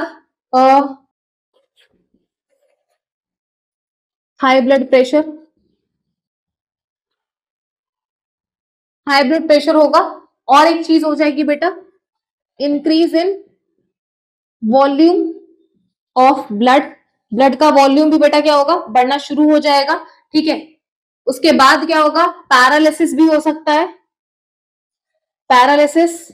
उसके बाद इसमें और क्या हो सकता है, मस्कुलर वीकनेस भी आएगी, मस्कुलर वीकनेस, और क्रैम्प्स भी आएंगे, ठीक है, क्रैम्प्स भी होते हैं, ठीक है। याद रखना क्या क्या है, NaCl बढ़ जाएगा, बाकी सारी चीजें कम हो जाएंगी, देन अगेन ब्लड प्रेशर बढ़ जाएगा, वाटर रिटेंशन की वजह से बेटा यहाँ पे ब्लड प्रेशर जो है वो बढ़ेगा, ठीक है। और वीकनेस, पैरालिसिस, मसल क्रैम्प्स वगैरह, ठीक है, या मस्कुलर वीकनेस बोल सकते हैं, इसमें आएगी। दूसरी सुनो, दूसरी है बेटा, उसका क्या नाम है, हाँ एक चीज और ध्यान रख लो, ये कौन डिजीज नहीं, सिंड्रोम होगा, ठीक है, सिंड्रोम। अब आगे देखो, कुशिंग सिंड्रोम क्या है बेटा, कुशिंग सिंड्रोम में देखना, एक तो फेस जो हो जाएगा ना, फेस कैसा हो जाएगा, मून शेप, ठीक है, फेस हो जाएगा मून शेप। उसके बाद क्या हो जाएगा, हाइपर ग्लाइसेमिया, हाइपर ग्लाइसेमिया क्या हो जाएगा, इंक्रीज शुगर इन ब्लड, ठीक है, या ग्लूकोज, ठीक है। उसके बाद क्या होगा, एक चीज याद रखनी है, ये किसकी हाइपर सेक्रीशन है, यहां पे लिख दे रही हूं, रुक जाओ, यहीं पे लिख दू, यह हाइपर सेक्रीशन है ग्लूकोकॉर्टिकॉइड्स की, ठीक है, और ग्लूकोकॉर्टिकॉइड्स में भी किसकी है, कॉर्टिसोल की, ठीक है। अब देखो, फेस जो है मून शेप हो गया बेटा, ठीक है, हाइपरग्लाइसेमिया हो गया, यानी कि क्या है, हाई ग्लूकोज लिख लो, ठीक है, हाई ग्लूकोज इन ब्लड हो गया। उसके बाद क्या होगा, ओबेसिटी हो जाएगी, यानी वेट बढ़ने लगेगा, हाइपरटेंशन हो जाएगा, यानी हाई बीपी का प्रॉब्लम हो जाएगा, हाइपरटेंशन होगा, देन क्या होगा, बफेलो हम ऑन बैक। ये सारी चीजें हैं बेटा जो आपको किसमें होंगी, कुशिंग सिंड्रोम में होंगी, ठीक है। देन अब हम बात करेंगे किसके बारे में, अब हम बात करेंगे, इधर लिख देते हैं थर्ड वाला, ठीक है, जगह है तो यूज कर ले, एक मिनट, हाँ इधर देख लो, ये है हाइपर सेक्रेशन एड्रीनल विरिलिज्म। इसमें क्या हो जाएगा बेटा, मेल एंड्रोजन जो हो जाएंगे बेटा वो इंक्रीज हो जाएंगे, बट किसमें इंक्रीज होंगे, इन फीमेल में। तो यहां पे क्या हो जाएगा, फीमेल में मेल क्या होने लगेगा, मेल सेकेंडरी सेक्सुअल कैरेक्टर्स आने लगेंगे, ठीक है। यानी क्या होगा, इसमें मैं सिर्फ बता दे रही हूँ कि मैंने ऑलरेडी बता दिया है कि फीमेल में मेल एंड्रोजन्स आने लगेंगे, यानी एड्रीनल एंड्रोजन्स आने लगेंगे। इसमें क्या होगा बेटा, फीमेल में मेल वाले कैरेक्टर आने लगेंगे, जैसे कि आवाज में चेंज आना, भारी आवाज हो जाएगी आदमियों की तरह, ठीक है। देन जैसे मेल में होता है ना कि इरेक्शन पेनिस में होता है, यहाँ पे क्या हो जाएगा, क्लाइटोरिस का साइज बढ़ने लगेगा, ठीक है। डीजेनरेशन ऑफ यूट्रस और ओवरी होने लगेगी, यानी क्या है, मेल में तो ओवरी और यूट्रस होता नहीं है, ठीक है, इसी वजह से डीजेनरेशन होने लगेगा, बियर्ड मतलब हेयर का अपीयरेंस आ जाएगा, बियर्ड होगी, ठीक है, मूछें आना शुरू हो जाएंगी, ठीक है। ये सारी चीजें मतलब कुल मिला के ये देखो, रहेगी वो फीमेल, मतलब होगी तो वो फीमेल, पैदा तो वो फीमेल की तरह ही हुई है, बट उसमें क्या है, मेल जैसे सेकेंडरी सेक्सुअल कैरेक्टर्स आना शुरू हो जाएंगे। अगर उसमें क्या बढ़ गया, अगर उसमें बढ़ गया है, क्या होगा, इंक्रीज इन सेक्स कॉर्टिकॉइड्स, ठीक है। अगर सेक्स कॉर्टिकॉइड्स बढ़ गए हैं किसी फीमेल में, तो याद रखना कि उसमें मेल जैसा अपीयरेंस आ जाएगा, और क्या होगा कि उसमें क्या होगा, मेंस्ट्रुअल साइकिल चलनी बंद हो जाएगी, ठीक है। तो ये सारी चीजें थी बेटा, हमने सारे डिसऑर्डर, सारे सिंड्रोम पढ़ लिए हैं एड्रीनल के रिगार्डिंग, चाहे वो उसकी हाइपोसेक्रेशन हो चाहे हाइपर सेक्रेशन हो। अब हम अपने लास्ट ग्लैंड के बारे में बात करेंगे जो कि है पैनक्रियास। पैनक्रियास जो कि क्या है बेटा, ये हेट्रोक्राइन ग्लैंड है मेरा, ठीक है। हेट्रोक्राइन कैसे, वो भी मैं बता दूंगी, हेट्रोक्राइन ग्लैंड है। लोकेशन क्या है बेटा, लोकेशन है इसकी in the loop of duodenum, in the loop of duodenum. और ये ड्यूडेनम बेटा किसका पोर्शन है? स्मॉल इंटेस्टाइन का, हमारी स्मॉल इंटेस्टाइन। अब आगे देखो, दिखने में कैसा लगता है बेटा?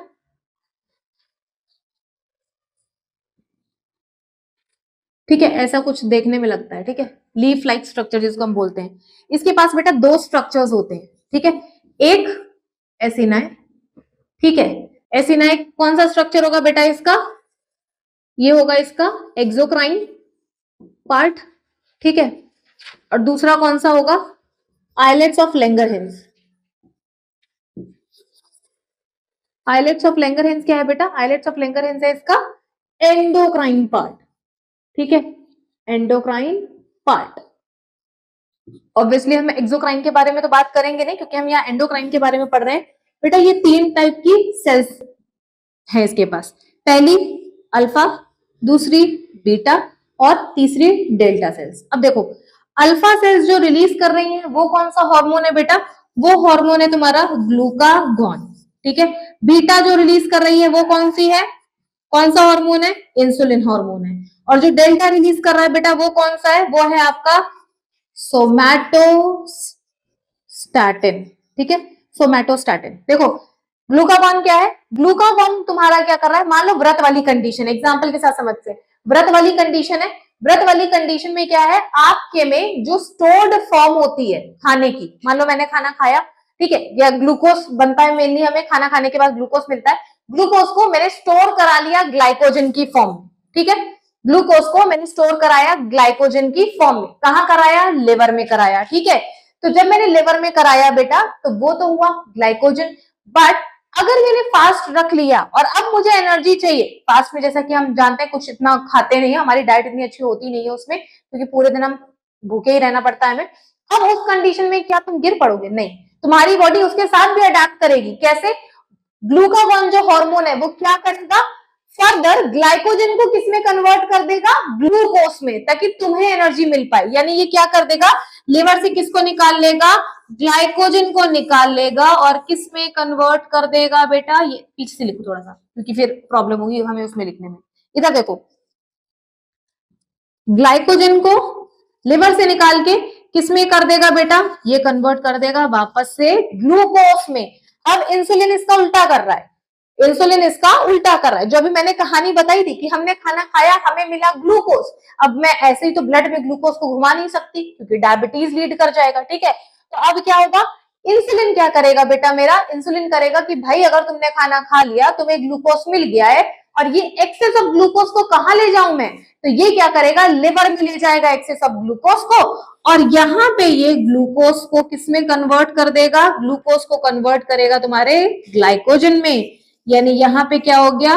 ग्लूकोज कन्वर्ट हुआ ग्लाइकोजन में। ठीक है, अब इधर देखो, सोमैटोस्टेटिन क्या करता है बेटा? ये एक कैसा हार्मोन है?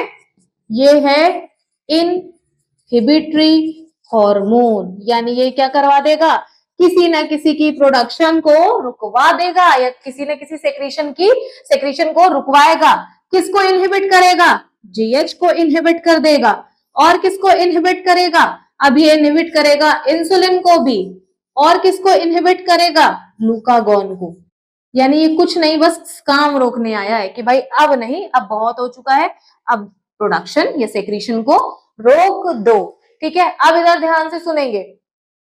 इतना जब हमने कर लिया है, अब हम बात करेंगे किसकी? बात करेंगे, हमें एक बीमारी होती है बेटा, यानी इंसुलिन का क्या हो जाएगा? हाइपोसेक्रीशन। इंसुलिन का हाइपोसेक्रीशन क्या कहलाएगा? इंसुलिन का हाइपोसेक्रीशन कहलाएगा डायबिटीज मेलाइटस। ठीक है, क्या कहलाया जाएगा? Diabetes mellitus. इसी को आप क्या कहते हो? जिसको ना याद रहे याद कर लेना। डायबिटीज मेलाइटस को ही आपने क्या बोला? शुगर। अब मान लो आपकी बॉडी में इंसुलिन या तो निकलना बंद हो चुका है, या फिर निकल ही बहुत कम रहा है। फिर उस कंडीशन में क्या होगा बेटा? जब ऐसी कंडीशन आएगी तो आप क्या करोगे? मान लो आपने मीठा खा लिया, ठीक है, या आपने आलू, ऐसी कोई भी चीज जो बड़ा रिच है, ठीक है, शुगर रिच है, वो आपने खा लिया। अब जब आपने खाया तो आपके ब्लड में ना ऐसे ही ग्लूकोज घूमेगा, क्योंकि इंसुलिन तो है नहीं उसको लिवर में स्टोर करवाने के लिए। और बेटा ब्लड में जब ये ग्लूकोज घूमेगा, तो जब आप यूरिन पास करोगे तो इस यूरिन में भी क्या निकलेगा? ग्लूकोज निकलेगा। इसीलिए डायबिटीज मेलाइटिस या शुगर वाले पेशेंट जब भी यूरिन जाते हैं बेटा, तो उनके यूरिन में क्या लगने लगती है, चींटियां, जो एक बहुत बेस्ट इंडिकेटर है कि भैया इंसान को डायबिटीज मेलाइटिस है। और क्या होता है, इसमें इंसान को भूख ज्यादा लगती है, इसमें इंसान को प्यास भी उतनी ही ज्यादा लगेगी। तो ये किसकी हाइपोसेक्रीशन थी बेटा, ये थी हमारी इंसुलिन की हाइपोसेक्रीशन। अब हम बात करेंगे अपने फीडबैक मैकेनिज्म के बारे में। बेटा पहले यहाँ पे एक चीज देख लेंगे, इंसुलिन की हाइपर सेक्रीशन, ठीक है, इंसुलिन की हाइपर सेक्रीशन क्या होगी, ठीक है, जिसको हमने बोला है इंसुलिन शॉक। इंसुलिन शॉक क्या होगा, मान लो मैंने तुम्हें अभी कंडीशन बताई थी कि भाई जब इंसुलिन नहीं निकल रहा है तो ग्लूकोज क्या है, ब्लड में घूम रहा है, पर अगर इंसुलिन बहुत ज्यादा निकल गया तब क्या होगा कि भाई जितना ग्लूकोज यूज वाला भी है वो भी सब कहाँ स्टोर हो जाएगा, लिवर में स्टोर हो जाएगा। और जब बेटा ऐसा होगा तो क्या हो जाएगा, उसकी बॉडी में लो शुगर लेवल हो जाएगा, यानी लो ग्लूकोज लेवल हो जाएगा। इसके बाद इंसान को फेंटनेस होने लगेगी, यानी इंसान चक्कर खा के बेहोश हो जाएगा, ठीक है, यानी उसको क्या लीड करेगी, हाइपोग्लाइसेमिया। क्या कंडीशन लीड कर जाएगी इंसुलिन शॉक में, हाइपोग्लाइसेमिया, यानी इंसान के अंदर उतनी भी एनर्जी नहीं बचेगी कि वो चल पाए, ठीक है। तो इस चीज को ध्यान रखेंगे। अब किसके बारे में हम बात करेंगे बेटा, फीडबैक मैकेनिज्म, ठीक है, फीडबैक मैकेनिज्म। देखो हमारे पास दो तरह के फीडबैक होते हैं, ठीक है, पॉजिटिव के लिए मैं प्लस वाला यूज कर लूंगी सिंबल, और नेगेटिव के लिए मैं नेगेटिव माइनस वाला सिंबल यूज करूंगी, ठीक है। अब देखो ये रहा मेरा हाइपोथैलेमस, ठीक है, बहुत ध्यान से समझना है और बहुत कंसंट्रेशन के साथ। ये रहा मेरा हाइपोथैलेमस, ठीक है। हाइपोथैलेमस क्या रिलीज करेगा, टीआरएफ। टीआरएफ का फुल फॉर्म क्या होगा, थायराइड रेगुलेटिंग फैक्टर, ठीक है, थायरोक्सिन रेगुलेटिंग फैक्टर। अब क्या होगा बेटा, ये क्या करेगा, थायराइड रेगुलेटिंग फैक्टर क्या करेगा, ये किसके पास जाएगा, ये जाएगा मेरे एंटीरियर पिट्यूटरी के पास। किसके पास जाएगा, पिट्यूटरी के पास। एंटीरियर पिट्यूटरी क्या निकाल रहा था, टीएसएच, थायराइड स्टिमुलेटिंग हार्मोन। ये क्या था, थायराइड रेगुलेटिंग फैक्टर और thyroid releasing factor, sorry thyroid releasing factor, ठीक है। थायराइड रिलीजिंग फैक्टर किसके पास गया, टीएसएच के पास। टीएसएच क्या था, थायराइड स्टिमुलेटिंग फैक्टर। अब ये कहां जाएगा बेटा, ये जाएगा तुम्हारे थायराइड ग्लैंड के पास। थायराइड ग्लैंड क्या रिलीज करा देगा बेटा, थायराइड ग्लैंड रिलीज कराएगा थायरोक्सिन। अब देखो, और थायरोक्सिन कहां जाके मिक्स होना है बेटा, हमें पता है ब्लड में होगा, ठीक है। अब इधर ध्यान से सुनो मैंने क्या बोला है, हाइपोथैलेमस से टीआरएफ रिलीज होगा, ठीक है, थायराइड रेगुलेटिंग हार्मोन और releasing sorry thyroid regulating factor. अब ये टीआरएफ कहां जाएगा, एंटीरियर पिट्यूटरी के पास, यानी टीएसएच के पास जाए, टीएसएच निकलवाने का काम करेगा थायराइड स्टिमुलेटिंग हार्मोन, और ये फिर आ जाएगा थायराइड ग्लैंड के पास कि तुम रिलीज करोगे थायरोक्सिन। और ये थायरोक्सिन हमें जैसे पता है कि कोई भी हार्मोन हो वो ब्लड में ही मिक्स होता है जाके, ठीक है। तो ये तो नॉर्मल साइकिल है, जिधर टीआरएफ ने टीएसएच को स्टिमुलेट किया, टीएसएच ने थायरोक्सिन को स्टिमुलेट किया और फाइनली ये ब्लड में चला गया। अब मान लो एग्जाम्पल के तौर पे ब्लड में, पहला केस लेते हैं, ब्लड में थायरोक्सिन बढ़ गया। अब इतने थायरोक्सिन और पीछे से बने जा रहे हैं तो हमें एक्सेस में थोड़ी रखना है, तो अब हम क्या करेंगे, तो मेरा जो थायरोक्सिन है वो क्या करेगा बेटा, थायरोक्सिन जाकर किसको, टीआरएफ को भी बंद करा देगा और टीएसएच को भी बंद कराएगा, ठीक है। थायरोक्सिन मेरा जाके क्या करेगा, टीआरएफ को बंद कराएगा, और जब टीआरएफ को बंद कराया बेटा तो टीएसएच तो बंद हो ही जाएगा। यानी क्या है, थायरोक्सिन ने दो चीजों को बंद कराया, एक तो टीआरएफ को, हाइपोथैलेमस में जाके टीआरएफ का प्रोडक्शन बंद कराया, और उसके बाद जब टीआरएफ का प्रोडक्शन कम हुआ तो टीएसएच का प्रोडक्शन भी तो बंद हो जाएगा, ठीक है। इसको मैंने क्या बोला है, इसको बेटा मैंने बोला है नेगेटिव फीडबैक मैकेनिज्म, ठीक है। ऐसे बस याद रखना, जहां प्रोडक्शन इनहिबिट करा रहे हो बेटा वो नेगेटिव फीडबैक हो गया, ठीक है। अब दूसरा केस लो कि जहां पे ब्लड में मेरा थायरोक्सिन कम हो गया, अब मुझे और थायरोक्सिन की जरूरत है, तब मैं क्या करूंगी, तब मेरा थायरोक्सिन जाएगा और फटाफट से किसको स्टिमुलेट करेगा, जाके टीआरएफ को स्टिमुलेट करेगा। सेम वही साइकिल चलनी शुरू हो जाएगी, जब थायरोक्सिन टीआरएफ के पास गया तो टीआरएफ बनना शुरू हुआ, जब टीआरएफ बनना शुरू होगा तो वो किसको स्टिमुलेट कर देगा, टीएसएच को स्टिमुलेट करेगा, और टीएसएच को स्टिमुलेट करेगा तो दोबारा से क्या बनने लगेगा, थायरोक्सिन बनने लगेगा। इसको मैंने क्या बोल दिया, इसको मैंने बोलना शुरू किया पॉजिटिव फीडबैक मैकेनिज्म। क्या बोलना शुरू कर दिया, पॉजिटिव फीडबैक मैकेनिज्म। यहाँ पे हमने बेटा अपना क्या कर लिया है, फीडबैक मैकेनिज्म खत्म कर लिया है। दोबारा से एक बार को एक रिवीजन करते हैं, उसके बाद में एक ट्रिक बताऊंगी आपको पिट्यूटरी ग्लैंड की। दोबारा सुनो, फीडबैक मैकेनिज्म में हमने क्या देखा, हमारे पास दो टाइप की फीडबैक मैकेनिज्म होते हैं, एक होता है नेगेटिव और दूसरा होता है पॉजिटिव। ठीक है, यहाँ पे मैंने एग्जांपल किसका लिया है, हाँ एक चीज और है, ये मत समझना कि सिर्फ ये थायराइड में चलता है, ये मैंने एग्जांपल लिया है। ठीक है, अब देखो मेरा हाइपोथैलेमस है जिसकी बेस पे पिट्यूटरी लगा होता है। हाइपोथैलेमस क्या है, हाइपोथैलेमस क्या निकालेगा, थायराइड रिलीजिंग फैक्टर। ठीक है, जब ये टीआरएफ निकला तो ये टीआरएफ निकल कर गया कहां, किसको स्टिमुलेट करने गया, ये गया एंटीरियर पिट्यूटरी को स्टिमुलेट करने। क्यों स्टिमुलेट करेगा, कि भाई तुम टीएसएच निकालना शुरू करो, जो कि है थायराइड स्टिमुलेटिंग हार्मोन। अब ये टीएसएच क्या करेगा, टीएसएच जाके थायराइड ग्लैंड को स्टिमुलेट करेगा कि भाई तू निकालेगा थायरोक्सिन, और ये थायरोक्सिन जाके बेटा अल्टीमेटली हमें पता है हार्मोन्स कहां मिक्स होते हैं, ब्लड में। ठीक है, तो ये एक सिंपल साइकिल चल रहा है। ठीक है, अब देखो अगर ब्लड में थायरोक्सिन बढ़ जाता है तो क्या करेगा बेटा, ये डायरेक्टली जाके इफेक्ट करेगा टीआरएफ को, और टीआरएफ बंद होगा तो टीएसएच बंद हो जाएगा, और अगर टीएसएच बंद होगा तो थायरोक्सिन तो निकलना बंद हो ही जाएगा। ठीक है, इसको मैंने क्या बोला, नेगेटिव फीडबैक मैकेनिज्म। ठीक है, यानी ये क्या है, बोल सकते हैं इनहिबिटरी प्रोसेस, ऐसे याद कर लो, ये क्या है, इनहिबिटरी प्रोसेस है बेटा। ठीक है, क्या रहेगा, इनहिबिटरी प्रोसेस। ठीक है, यानी प्रोडक्शन को बंद करा दो। ठीक है, अब मान लो ब्लड में थायरोक्सिन का लेवल कम पड़ गया, फिर मैं क्या करूंगी, जब ब्लड में थायरोक्सिन का लेवल कम होगा तो फिर से थायरोक्सिन जाएगा भाई टीआरएफ के पास कि तुम दोबारा से रिलीज होना शुरू करो। यानी थायरोक्सिन ने वापस जाके हाइपोथैलेमस को स्टिमुलेट किया, क्यों, टीआरएफ रिलीज कराने के लिए। जब टीआरएफ बनेगा तो वो टीएसएच को स्टिमुलेट करेगा, और जब टीएसएच स्टिमुलेट करेगा थायराइड ग्लैंड को, तो अगेन थायरोक्सिन की सेक्रीशन बढ़ने लगेगी। और बढ़ाने वाले यानी इसको बोल सकते हैं हम क्या, स्टिमुलेटरी प्रोसेस। ठीक है, यानी स्टिमुलेशन करा देगा। इसको मैंने क्या बोल दिया है, पॉजिटिव फीडबैक मैकेनिज्म। अब इधर ध्यान से सुनो, फीडबैक खत्म करने के बाद पिट्यूटरी में मुझे क्या ट्रिक बतानी थी। पिट्यूटरी में तुम्हें ना दो बस याद रख लेना, कौन कौन से लोब है पिट्यूटरी में। एक लोब याद कर लेना पोस्टीरियर वाला, मतलब याद तो सभी करने, बट अगर कंफ्यूजन फील हो तब ये करना। और दूसरा मैंने कौन सा बताया था, इंटरमीडिएट लोब।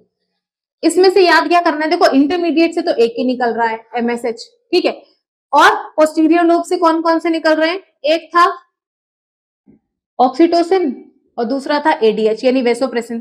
ठीक है, अब इधर ध्यान से सुनो, यहां पे पोस्टीरियर, स्पेलिंग गंदी लिख दी पोस्टीरियर की, रुक जाओ।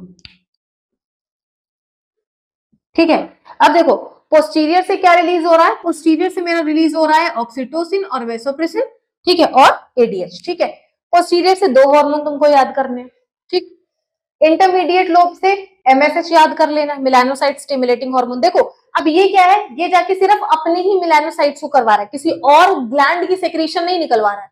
सेम इसमें भी यही हो रहा है, किसी और ग्लैंड की सेक्रीशन नहीं निकलवा रहा है। पर ट्रॉफिक हार्मोन कहां से निकल रहा था हमारा, वो इंटीरियर वाले से निकल रहा है। यानी इंटीरियर क्या है, वो दादा टाइप का है, सब ग्लैंड्स को जाके स्टिमुलेट करेगा, भैया तू ये निकाल, एड्रीनल को बोलेगा तू ये निकाल, थायराइड को बोलेगा तुम ये निकालना शुरू करो। इसका मतलब क्या है कि ट्रॉफिक हार्मोन वाला पार्ट अगर तुम्हें याद है तो बस इतनी चीज याद कर लो, सारी कंफ्यूजन हटा के। पोस्टीरियर और इंटरमीडिएट अगर याद है ना, तो बचे हुए जितने भी तुम्हारे उस हार्मोन थे वो सब किधर से आ जाएंगे, वो सब रहेंगे तुम्हारे इंटीरियर वाले में। ठीक है, इंटीरियर में जैसे वो टीएसएच है। ठीक है, एटलीस्ट फुल फॉर्म तो याद करके जाना, इंटीरियर पोस्टीरियर का कंफ्यूजन तो क्लियर हो ही गया होगा।